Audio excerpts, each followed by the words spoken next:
Tuhan dengan penuh keregaan hati, percayalah Dia sanggup memulihkan hidup kita. Kita akan satu pujian tak terbatas kuasa-Mu Tuhan.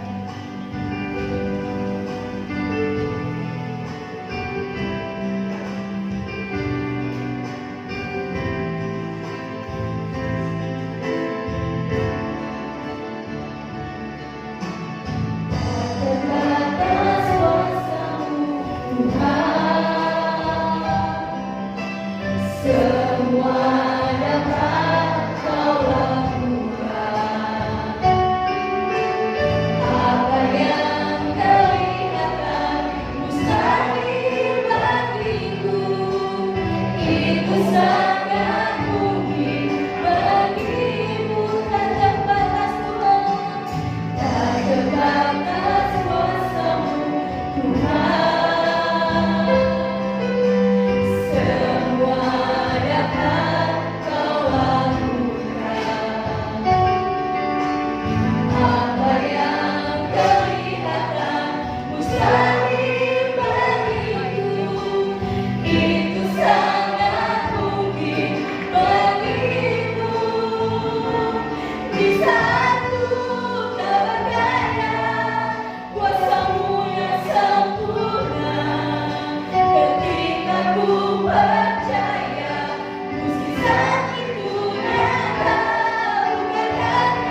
boleh mendengarkan dan merenungkan firman Tuhan. Kita berkatakan tiada yang seperti Engkau ya Bapa.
Yakinkan atas setiap kami bahwa Engkau tidak pernah meninggalkan kami. Tangan kesetiaan-Mu memampukan kami, menopang kami, membuat kami cakap dalam segala perkara di dalam Engkau yang telah melimpahkan kekuatan-kekuatan yang melahirkan setiap kami menjadi pribadi-pribadi lebih dari seorang pemenang. Bapa, sadarkan atas setiap kami, hidup yang kami jalani ini adalah waktu-waktu yang Tuhan percayakan. Kiranya kami boleh menjalankan dengan penuh tanggung jawab dalam setiap kepercayaan yang Allah telah percayakan. Satu kali nanti, bila mana kami akan akhiri hidup, waktu yang Tuhan beri, kami berdiri di kursi pengadilan Allah, kami boleh mempertanggungjawabkan semua dari segala apa yang Kau percayakan dengan benar di hadapan-Mu. Upah tersedia bagi setiap kami yang Tuhan. Terpuji nama-Mu, kiranya Kau kuasai hati setiap kami, waktu yang ada, yang Tuhan karuniakan bagi kami boleh manfaatkan dengan baik, dan kami boleh terima dari segala kehendak Kau nyatakan, serta berkat-berkat bagi kami yang Tuhan. Kiranya kami boleh terima berkat ini di dalam nama Tuhan Yesus Kristus. Kami sudah berdoa bersama, kita katakan amin. Tuhan berkati kita semua. Shalom. Saudara, kita akan melanjutkan dari beberapa saat yang lalu. Kita sudah dengar firman Tuhan. Yang pertama, menikmati manisnya sabda Tuhan yang terambil dalam pembacaan dalam Yeremia 15 ayat 16. Tercatat dengan waktu berjalan terus sesuai dengan apa yang diperintahkan pemerintah. Dalam mungkin 1 jam kita akan tetap mentaatinya. Nah, dalam Yeremia 15 ayat 16, bagaimana dikatakan, bila mana aku bertemu dengan perkataan-perkataanmu, aku menikmatinya, dan hatiku bergirang, bersuka cita, dan namaku telah disebutkan di atasnya. Kata kitab Yeremia. Nah, pada Kamis yang lalu kita sudah dengar firman Tuhan berkalian dengan ayat pembacaan yang terambil dalam Yeremia 15 ayat 16. Lahir karena kita menikmati manisnya sabda Tuhan, mendatangkan suatu kegairahan hidup. Sehingga kekristenan ini dibuatnya semakin bergairah, dibuatnya hidup ini semakin menyala-nyala, semakin menggebu-gebu, kira-kira begitu. Yang dulunya kurang dekat, sekarang semakin dekat. Yang dulunya kurang merenungkan firman Tuhan, semakin menjadi kesukaannya merenungkan firman Tuhan. Nah, petang sore ini saudaraku, kita mendengarkan firman Tuhan bertalian juga dalam Yeremia 15 ayat 16 dengan satu tema firman Tuhan yang kita renungkan bersama, memahami isi hati Allah. Karena seluruh keberadaan firman Tuhan yang tertulis ini dikatakan diilhamkan oleh Allah, dinafasi oleh Allah. Istilah lain, keluar dari hikmat Allah, keluar dari keberadaan rencana Allah yang tidak lain itu adalah isi hati Allah. Nah, Tuhan menginginkan setiap kita semuanya untuk kita memahami apa sih maunya Tuhan atas hidup saya ini, yang Tuhan karuniakan kepada saya ini. Kita perlu belajar agar kita semuanya boleh menjadi orang yang bijak. Kita akan baca dalam kitab Efesus lebih dulu tentang pernyataan Paulus kepada jemaat di Efesus, di mana saya percaya kita semua setuju tidak menjadi orang yang bodoh, tapi semuanya boleh menjadi orang yang bijak. Nah, betapa sangat tidak enak didengar telinga kalau gelap yang namanya kebodohan itu tersandar di dalam hidup kita. Tentu Anda tidak mau, saya juga tidak mau kan, kalau dia goblok, bodoh, tentu menyakitkan. Tapi itulah kenyataannya.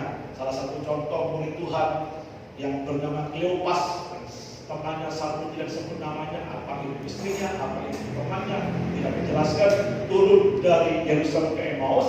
Salah satunya dari Injil Lukas 24, Yesus berkata, mengapa hatimu lamban, mengapa hatimu bodoh?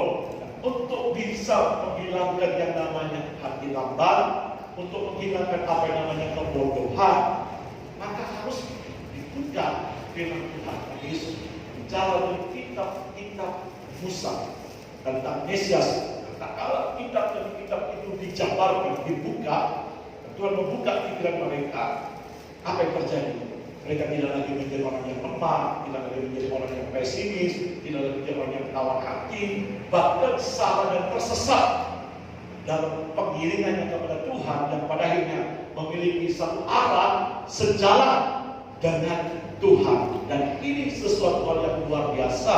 Kalau hidup kita sejalan dengan Tuhan, saudaraku, Allah saudara tidak pernah gagal. Dan itu akan dibuktikan dari waktu ke waktu, sejalan catat bahwa Allah tidak pernah gagal. Nah, setelah yang difirmankan itu, tidak ada satu yang dibiarkan Tuhan menjadi gugur. Amin, saudara. Tapi kalau kita mau sejalan, soalnya kita baca dalam kitab Efesus pasal 5 ayat ke-17 berkata demikian. Efesus pasal 5 ayat 17. Sebab itu janganlah kamu bodoh, tetapi usahakanlah supaya kamu mengerti kehendak Allah. Untuk berusaha mengerti kehendak Allah artinya memahami isi hati Tuhan. Bagaimana kita bisa memahami isi hati Tuhan? Ya, dari firman Allah yang diilhamkan, yang dinafasi oleh Allah, yang tidak lain itu ada cetusan isi Allah dalam bentuk karya rencananya, kehendaknya. Sebab itulah saat kita belajar dari waktu ke waktu, kita akan semakin orang yang mengerti dan semakin membuat kita berbobot di dalam pengertian kepada Tuhan, akan melahirkan pribadi-pribadi yang berkualitas. Beda banget kalau kita hanya menerima pengajaran di tingkat TK. Beda tidak kira-kira pemahaman, pengetahuan yang didapati pada waktu dia telah lulusan SMA. Beda kan? Halo? Beda. Seiring waktu pengertian kita semakin ditambah-tambah, otomatis seiring waktu juga kebodohan kita akan terkikis dan muncul suatu hati yang bijak dilengkapi dengan suatu pengertian untuk mengenal akan kehendak Allah. Biarlah kiranya sore hari ini saudara boleh belajar, dan betapa senangnya waktu Tuhan memberikan pernyataan kepada kita memahami isi hati Allah. Begitu kita memahami isi hati Allah, kita menemukan perkataan-perkataan Allah itu, hatiku bergirang, katanya Yeremia. Hatiku bersuka cita, menjadi kesukaan, dan aku menikmatinya. Kapan menikmatinya? Sekali lagi, pada waktu kita berserah dalam kehendaknya, dalam tuntunannya. Nah, kita mau belajar, saudaraku, dari semua itu kita mau belajar akhirnya hidup terarah pada tujuan ilahi, tujuan dari Allah sendiri. Oke, kita belajar yang pertama, saudaraku, dalam kitab Kejadian. Kita belajar kalau ini tema mau dijadikan tema tahunan, tidak pernah habis. Dan kita Kejadian sampai kita wahyu itu adalah bentuk isi hati Allah yang perlu kita pahami, baik dalam menghadapi pencobaan, kenapa diizinkan, baik menghadapi angin ribut yang kita alami, baik mempersiapkan tentang hari depan, masa depan, bahkan akhir zaman, melalui segala peristiwa yang terjadi ini. Semua itu dapat kita pelajari bahwa tidak lama lagi sudah. Saudara, jangan remehkan apa yang terjadi di Timur Tengah. Apa yang terjadi salah satunya di penggenapan firman Tuhan melalui gaya hidup orang-orang pada akhir zaman. Coba menjadi hamba uang, suka menjelekkan orang lain, dan macam-macam. Itu ciri-ciri orang akhir zaman. Tidak tahu berterima kasih, suka bakal, dan lain sebagainya. Itu ciri-cirinya. Dan itu akhir dan semakin meningkat volumenya, menunjukkan tidak lama lagi seorang berakhir. Melalui peristiwa kejadian corona ini saya sendiri menyimpang. Para Tuhan memberikan satu analisa. Ini adalah satu hal yang menggenapi tanpa ada sadari. Injil akan diberitakan ke semua bangsa. Melalui dunia teknologi, era informasi yang canggih ini, melalui dunia satelit internet, baik melalui Google, melalui YouTube, dan bermacam-macam yang lainnya, semua boleh mendengar firman Tuhan. Dan tidak sedikit mereka yang begitu dulu sangat fanatik, mereka kenal Yesus, bertobat. Kita tahu dari saksi-saksi itu mereka dianiaya, mereka masuk penjara, mereka kehilangan hak waris, tapi mereka berkata, "Tak apa, aku mau mereka kayaknya lebih besar dalam Kristus." Dan lain sebagainya. Dari dunia ini Injil diberitakan. Dan salah satunya Injil diberitakan, dikatakan maka kedatangan Tuhan sudah tidak lama lagi. Dari semua ini kita mengenal kehendak Tuhan, memahaminya, bisa Tuhan, gua harus makin lurus. Gua tak boleh bermain-main lagi dengan dosa. Harus jaga diri sendiri betul. Dan sampai ini, hati ini tercemari dan banyak yang masuk dalam tipuan-tipuan dari sekular tua itu. Akhirnya hati ini tidak beres. Hati tidak beres. Hubungan tidak beres dengan Tuhan, hubungan dengan keluarga tidak beres, hubungan satunya tidak beres. Akhirnya kita gagal dalam kita menjalankan dalam panggilan Tuhan atas setiap kita. Nah, kita mau belajar kita berjalan lebih dulu, saudara. Yang pertama, jangan dirusak hubungan yang manis dengan Tuhan. Isi kehendak Tuhan, pelihara, jangan dirusak. Nah, kalau sudah belajar dari kitab Efesus pasal 4, dikatakan peliharalah, usahakanlah memelihara kesatuan roh. Coba kita baca dulu kitab Efesus pasal 4 ayat 3. Efesus 4 ayat 3 dikatakan, dan berusahalah memelihara kesatuan roh oleh ikatan damai sejahtera. Tadi dalam kitab Efesus, jangan kamu gunakan usahakanlah kamu mengerti kehendakku. Kata ada usaha. Di sini juga katakan di mana berusahalah memelihara kesatuan roh oleh ikatan damai sejahtera. Dengan kata ojo dirusak, baik hubungan secara vertikal maupun hubungan secara horizontal.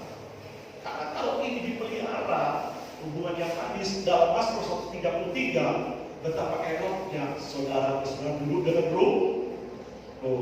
Apa yang terjadi di sana? Minyak urapan dari Harun turun ke jatuh dan ya, ampun dari Hermon mengalir ke bukit Sion. Di sana diperintahkan Tuhan selama-lamanya. Luar biasa. Di sana ada puasa urapan, ada sukacita, damai sejahtera menyenangkan jiwa, dan berkat-berkat Tuhan yang mencakup kebutuhan sehari-hari kita dalam pemeliharaan Allah.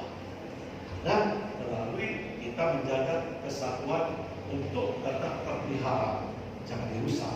Makanya ada pepatah dunia berkata, orang yang sabar itu banyak rezekinya.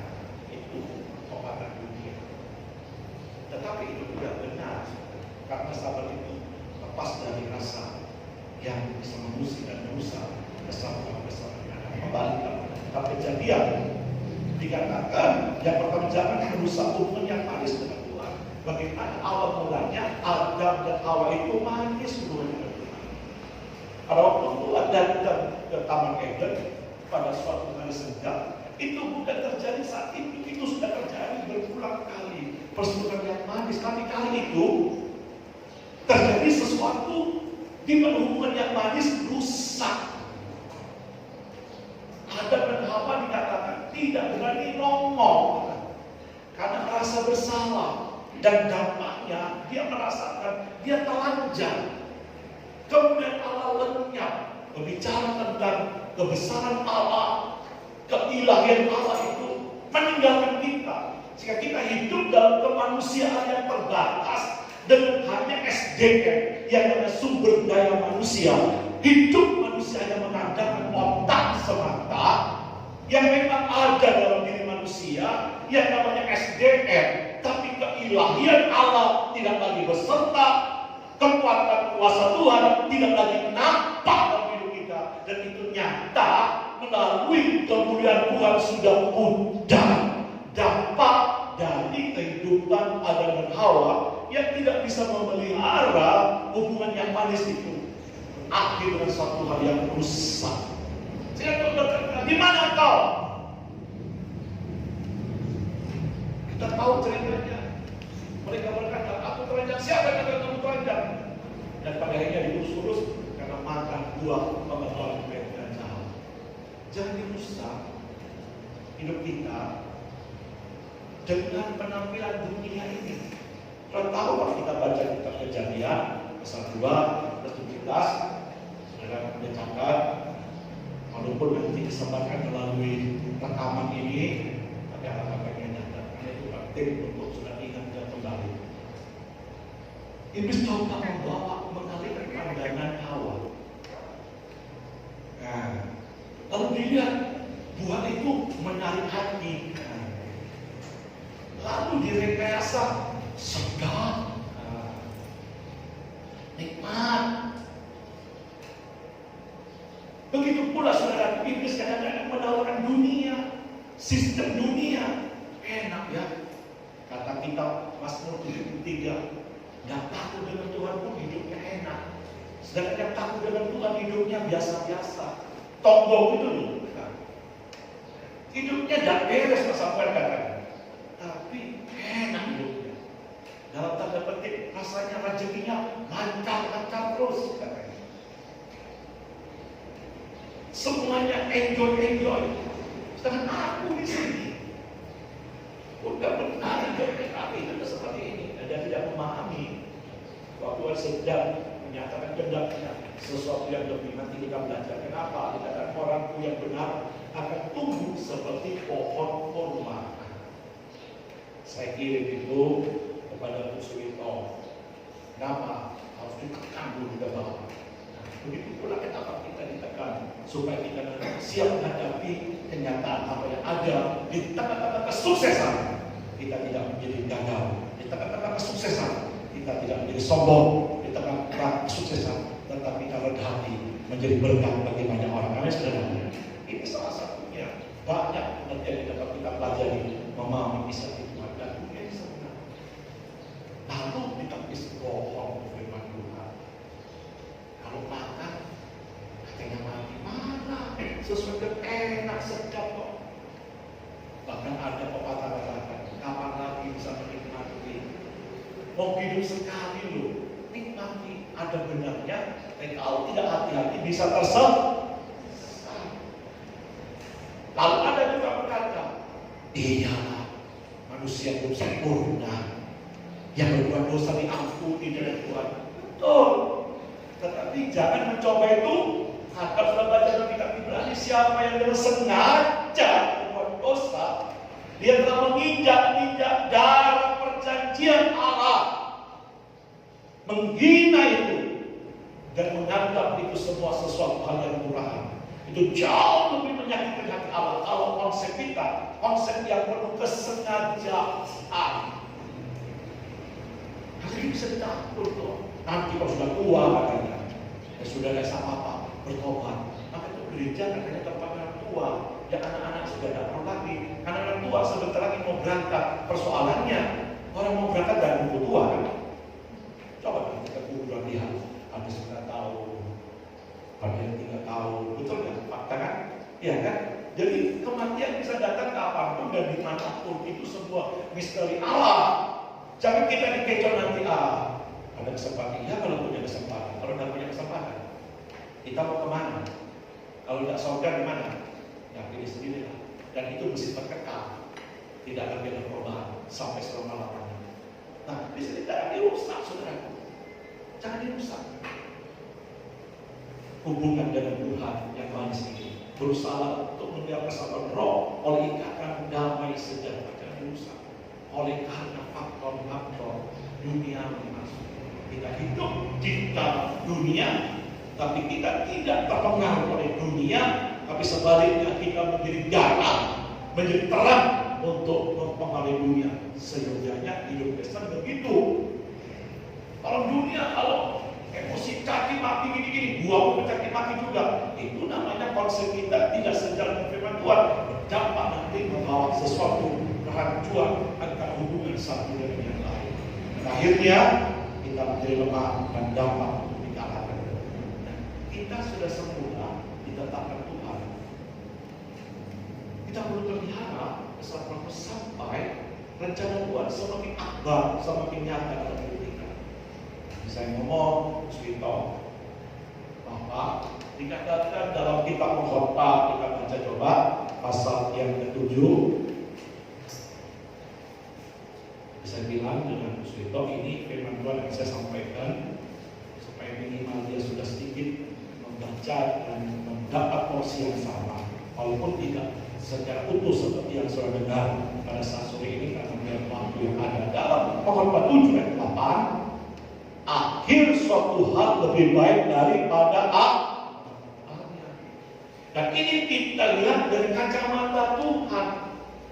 Dan kacamata Tuhan itu apa? Orang yang benar akan hidup oleh iman.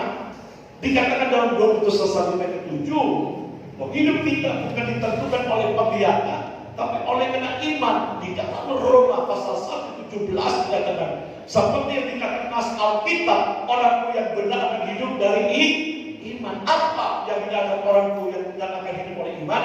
Berarti membawa hidup kita pakai kacamata Allah. Hidup ini dilihat dari sudut pandang Allah. Selama kita melihat itu dari sudut pandang Allah, saudaraku, tidak ada yang jelek, karena Allah tidak pernah merancang kejahatan. Di dalam kasih Allah tidak muncul suatu kejahatan bersamaan, karena kasih itu dikatakan dalam Roma 13:10 tidak pernah berbuat jahat. Allah itu kasih, tidak pernah dia berbuat jahat. Bahkan dalam kitab Yakub berkata, setiap pemberian yang baik datang dari atas, Bapa segala terang, dan daripadanya tidak pernah ada pertukaran dan perubahan.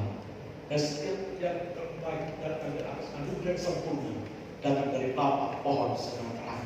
Nah, di dalam terang itu sudah ada yang menegak kegelapan, yang berarti dengan pengertian yang negatif, semua positif, semua baik bagi kita. Amin. Sekarang kita mau belajar untuk hidup semua dari iman.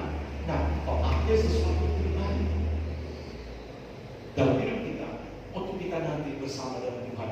Jangan sampai seperti kata Yesus berkata, untuk apa kamu mau peroleh sesuatu itu?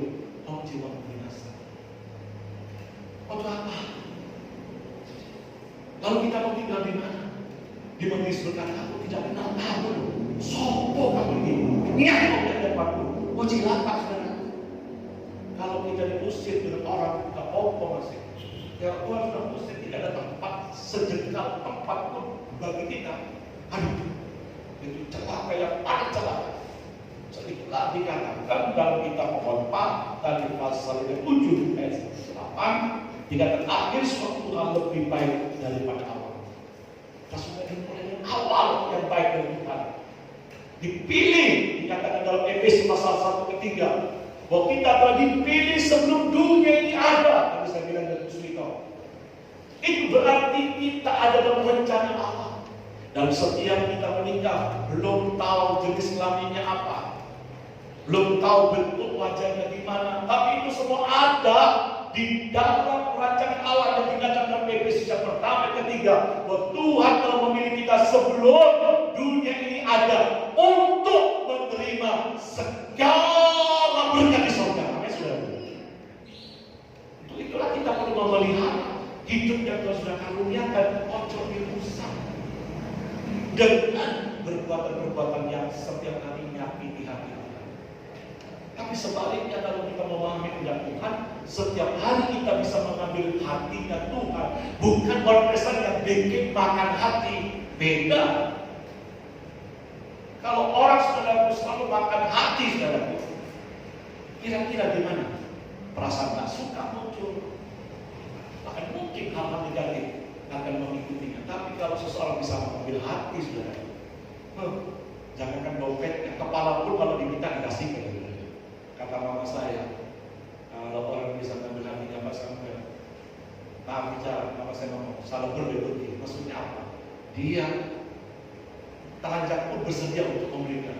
Istilahnya begitu. Begitu pula kalau kita memahami isi hati Allah, kita bisa mengambil hatinya Allah. Dikatakan dalam kitab Ulangan, Allah terpikat kepada kita. Kalau Allah terpikat sudah tertarik dengan kita, wow, dahsyat persoalannya. Sekarang Allah terpikat dengan saya. Apa setiap hari kerjanya bikin kayak gitu? Kayak gitu. Tapi kalau bisa sudah ada satu anak dikasih berkat nasi goreng. Dia tahu kesukaan mamanya. Dan makan sampai pernah makan dah. Mau makan berarti makan, berarti makan.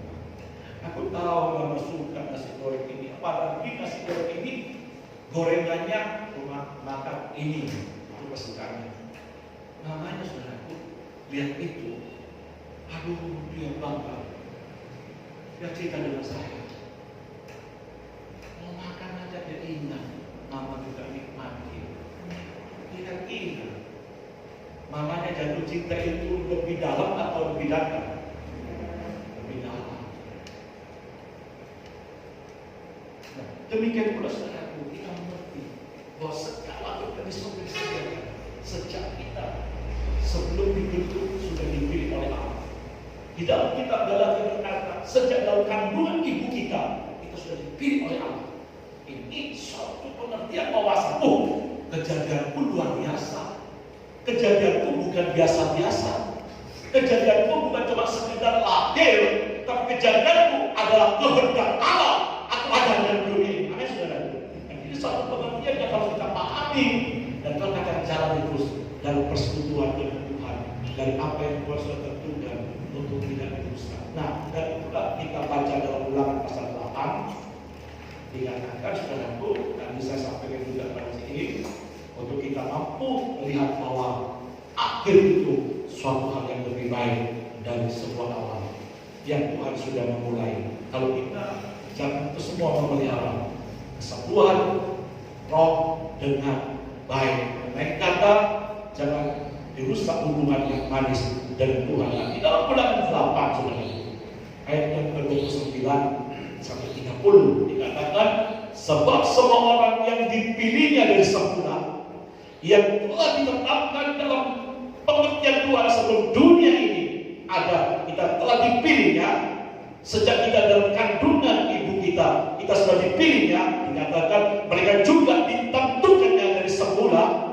untuk menjadi serupa dengan gambaran anaknya, supaya ia anaknya itu menjadi yang sulung di antara banyak saudara. Nanti kita lihat untuk memahami lebih banyak apa yang namanya keserupaan dengan Allah. Dan kita baca ayat 30, dan mereka yang ditentukannya dari semula, baca bersama-sama 2-3, mereka itu juga dipanggil. Baca bersama-sama 2-3 sekarang saudara-saudara, dan mereka yang dipanggilnya, mereka itu juga dibenarkannya, dan mereka yang dibenarkannya, mereka itu juga yang dimuliakan. Jadi rusak.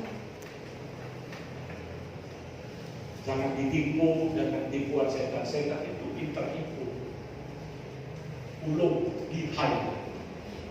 Kalau dia datang tidak bisa mengalahkan saudara, menggugurkan iman saudara, memakai bentuk monster, menakutkan, yang datang sebagai malaikat terang dengan bermacam-macam cara dalam kelicikannya yang dikatakan dalam kitab Efesus 6, untuk kita mempergunakan senjata Allah sehingga kita mampu bertahan dalam menghadapi tipu daya setan.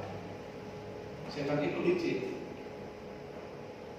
Semuanya dengan satu tujuan, untuk mencuri, membunuh, dan membinasakan, untuk merusak hubungan dengan Allah. Dan ditebarkan sebuah konsep, ditebarkan sebuah pemikiran-pemikiran yang salah akan Allah, sehingga pada akhirnya kita memberontak kepada Allah di tengah-tengah apapun yang kita alami yang berizinkan terjadi atas setiap kita. Oleh sebab itulah kita mau belajar untuk memelihara hubungan dengan Tuhan yang manis jangan sampai rusak. Melalui apa, saudara? Melalui kita beriman. Enggak, kalau Tuhan melarang aku nggak boleh makan, pasti baik. Kalau Tuhan menyuruh aku untuk tidak masuk dalam jalan yang lebar, memilih jalan yang sempit, itu baik bagiku. Seperti yang berkata, di dalam dunia ada 10 jalan. Betul. Ada 2. Lebar dan sempit, mana kau pilih? Kau suruh milih, ngapain? Tapi kalau berkata, inilah jalan yang sempit, Tapi dalam seperti itulah ada Tuhan di sana. Ada keilahan Allah ternyata terbukti dalam hidup kita. Tidak akan ada masalah. Akan ada seorang yang berkata, aku iri Yesus di sebuah YouTube. Kalau aku pun dikatakan, lu masuk neraka, lu sudah murtad. Oh iya. Tetapi kalau kamu katakan kamu murtad, di tempat yang kamu katakan neraka, kalau Yesus ada bersamaku, di neraka di Taman Eden, sama seperti Sadrak, Mesak, Abednego dipanaskan apinya 7 kali lipat, tetapi api yang telah dipanaskan 7 kali lipat, orang yang jadi algojo yang melemparkan Sadrak, Mesak, Abednego dalam peleburan api yang menyala yang sudah dipanaskan 7 kali lipat, algojonya mati. Saking nak suhu panasnya yang luar biasa, tapi dikatakan dengan kesaksian yang namanya murtadin itu bacanya, yang dapat kasih karunia. Kalau bahasa mereka dapat hidayah Allah, dia bisa kenal apa itu Isaias, selain Yesus. Walaupun secara materi saya tidak dapat harta lagi, walaupun secara materi saya sudah kehilangan semua, tapi saya oleh kekayaan yang tak terukur dari apapun dapat diukur di dunia ini. Itu kesaksian yang luar biasa. Raja berkata, ampun kamu berkata, aku tadi tapi kalau itu ada Yesus, api itu tidak menjadikan masalah bagi kami. Artinya bersama dengan Yesus dimanapun selalu ada sukacita, damai sejahtera. Bisa kata amin sebenarnya. Di situ pengertiannya sebenarnya yang harus kita jaga. Itu sebabnya kita perlu menjaga hati kita melalui yang dikatakan apa yang sudah dimulai dengan roh, jangan dihari dengan daging. Galatia 3 kata Paulus, jangan sampai sudah memulai yang baik yang Tuhan telah tentukan dari semula dalam pilihan semula, jangan diakhiri dengan kedagingan. Karena dalam Roma 8 berkata, orang yang hidup dalam kedagingan tidak mungkin berkenan kepada Allah. Orang yang hidup dalam kedagingan, dia membangun sebuah perseteruan, permusuhan dengan Allah. Kalau saudara baca dalam Yakobus 4:4, siapa yang bersabar dengan dunia, dia telah membangun permusuhan dengan Allah. Jangan biarkan hal-hal dari dunia menguasai kita, tapi biarlah kita minta dibentengi oleh firman Tuhan. Kemarin di hari Minggu saya berkata, ke gereja, maaf saya katakan, bukan cuma datang nongol, ketemu satu dengan yang lain, ketemu saya datang ibadah. Saya ngomong, bukan cuma ada datang dibesuk, lalu akhirnya datang, udah datang, apakah itu akhir? Wah, saya katakan, tapi justru di gereja kita dengar firman Tuhan, hidup kita mau ditata, mau diatur. Nah, pada waktu hidup kita ditata, diatur, gak enak, hidup kebebasan kita terkekang.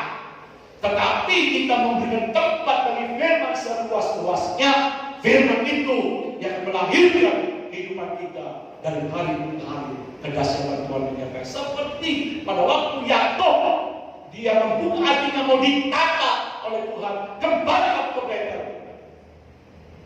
Padahal Yakub di Haran sudah hidupnya enak, udah sugih, udah melimpah, kekayaannya Laban itu gak ada arti apa-apa. Kitab Suci berkata, luar biasa, telah Tuhan ubah menjadi konglomerat. Tapi Tuhan ngomong kepada Yakub, kembali kamu ke Betel. Ada apa di Betel? Di sana ada perjanjian antara Allah dengan Yakub, betul tidak? Untuk Yakub hidup dalam pola perjanjian Allah. Apa yang terjadi waktu Yakub sudah mau kembali jalan menuju ke Betel? Dalam Kejadian pasal 35 ke 5, Kejadian 35 ke 5, maka kedahsyatan Tuhan mengikutinya. Waktu saya baca surat Tuhan, kenapa saya mau dibawa Tuhan dalam dimensi yang demikian? Aku tidak mau. Kedahsyatan Tuhan mengikuti aku. Tapi sebelum kedahsyatan Tuhan mengikuti aku mau ditata.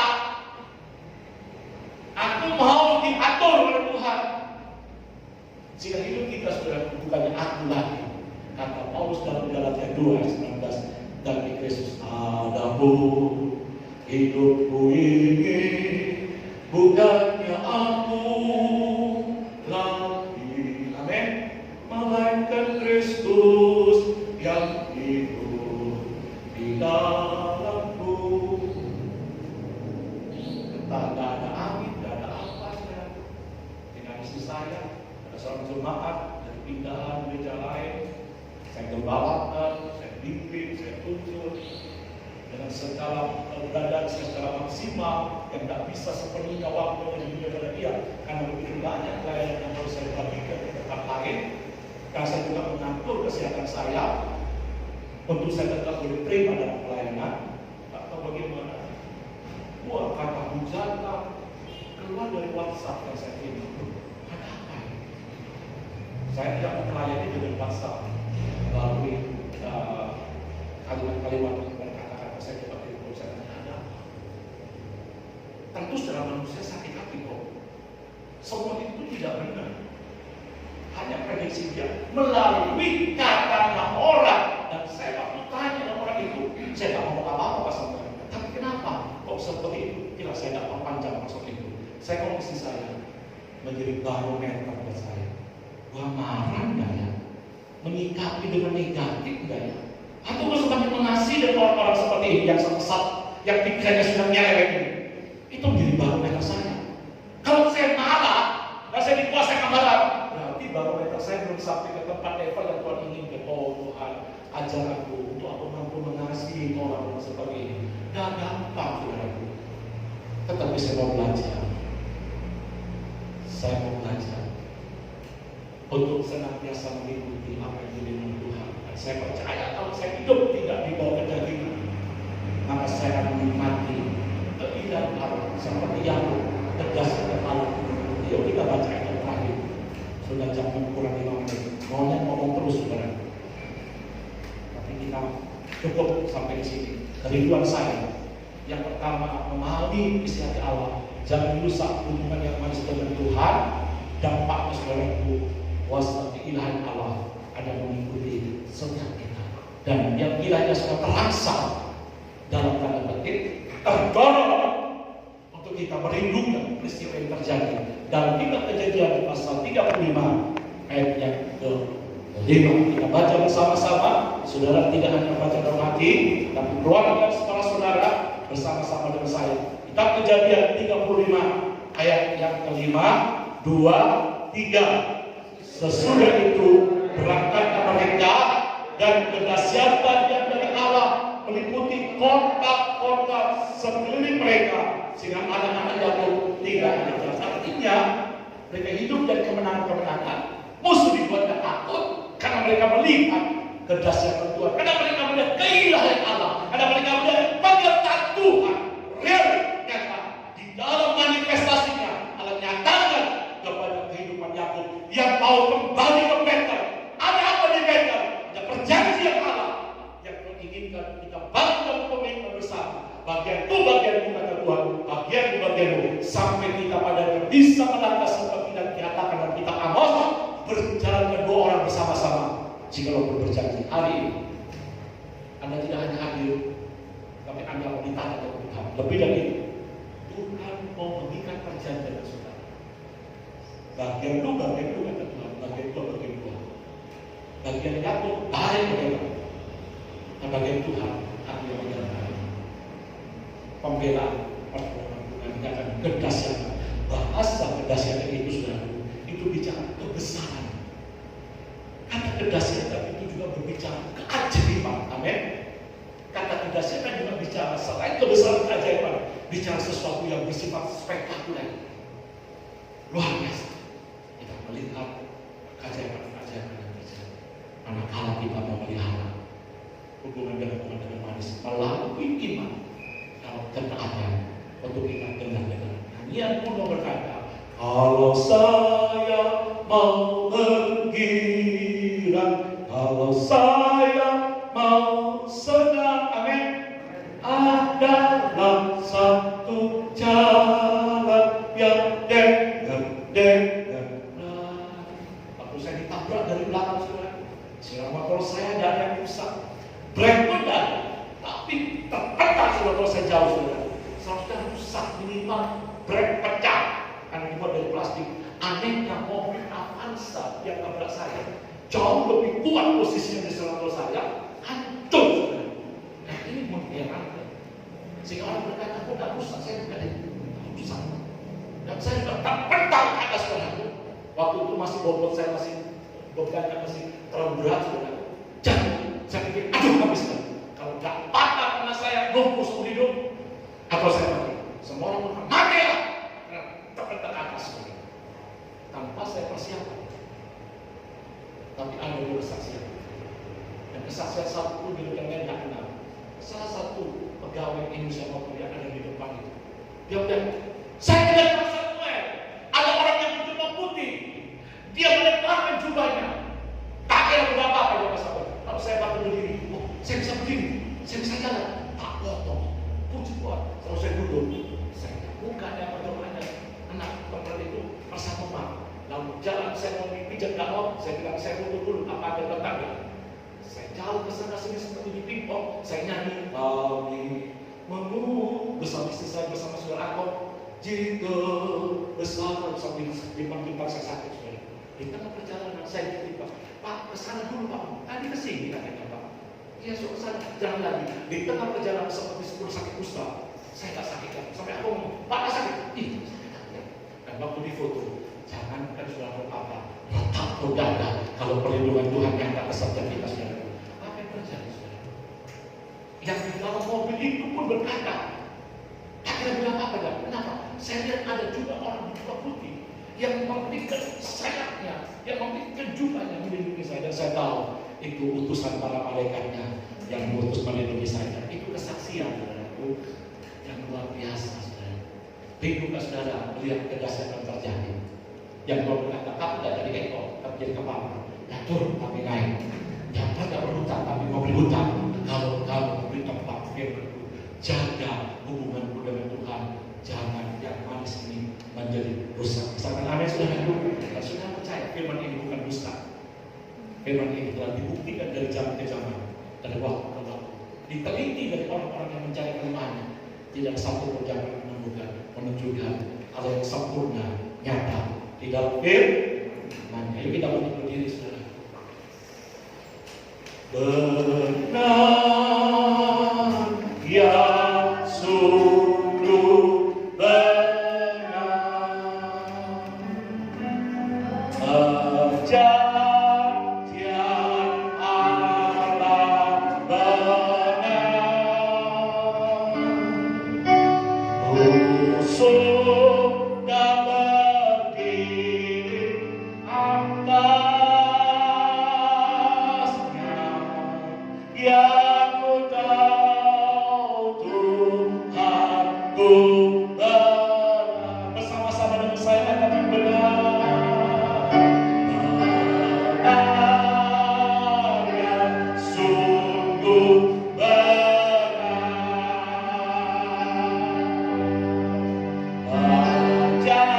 Perjanjian Allah benar.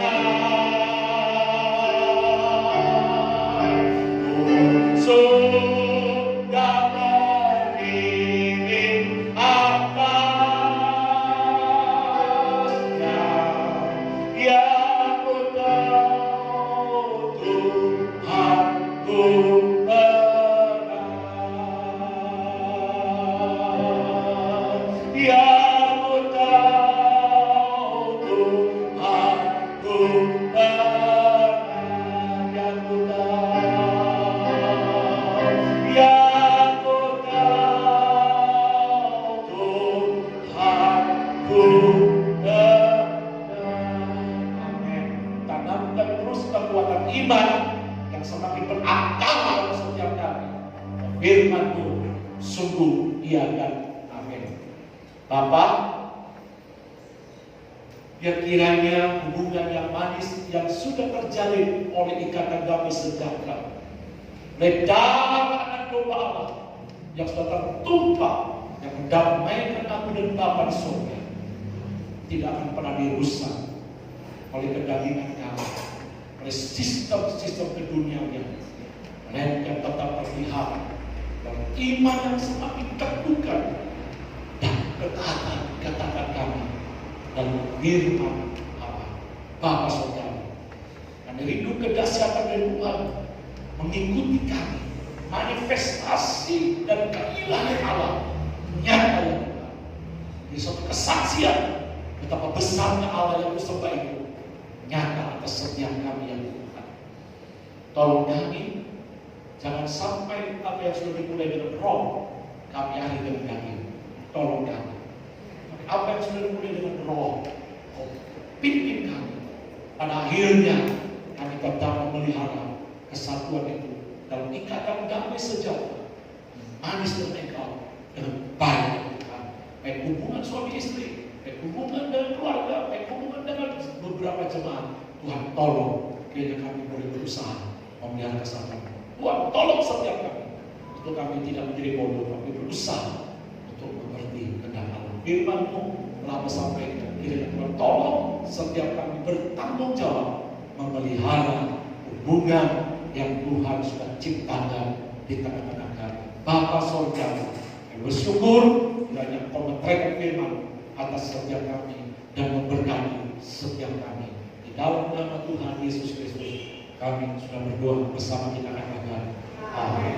Dan sebelum saudaraku kita sempat beri persembahan, kita nyanyikan nyanyian Ku dalam hati.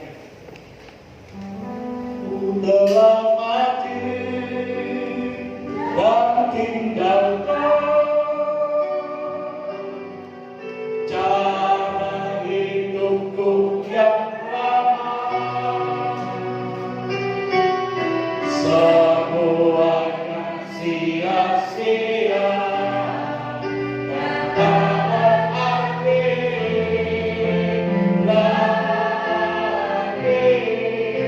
hidup ini. Dan kita makin berdiri.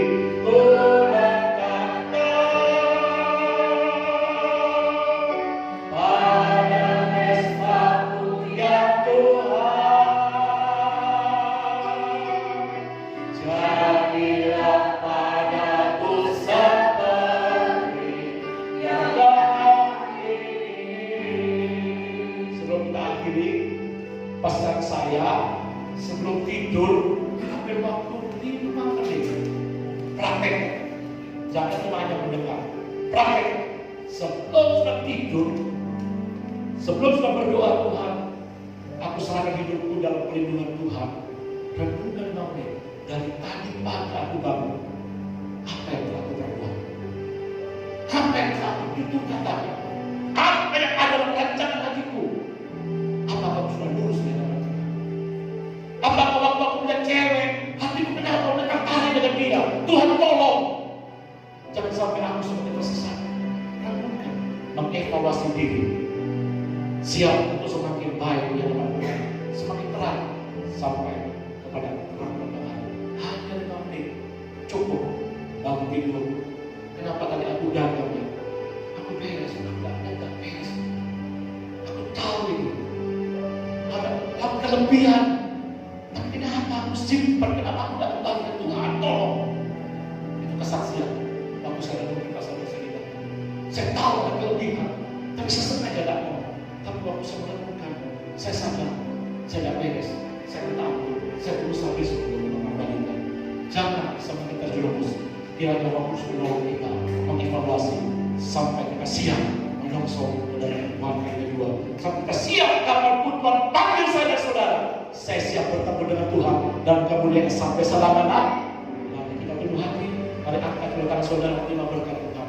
Punya kasih setia anugerah, berkat rahmat yang datang daripada alam bapa surga, terlimpahkan dengan limpahan atas setiap semua saudara dan putranya Yesus Kristus Tuhan yang memberi penuh berkat dalam damai dan sejahtera dan persekutuan Roh Kudus akan menyertai kita semua mulai malam ini sampai selama-lamanya. Berkat diturunkan semua di dalam nama Bapa, Putra, Roh Kudus, di dalam nama Tuhan Yesus Kristus. Dan diberkati bersama-sama kita katakan amin.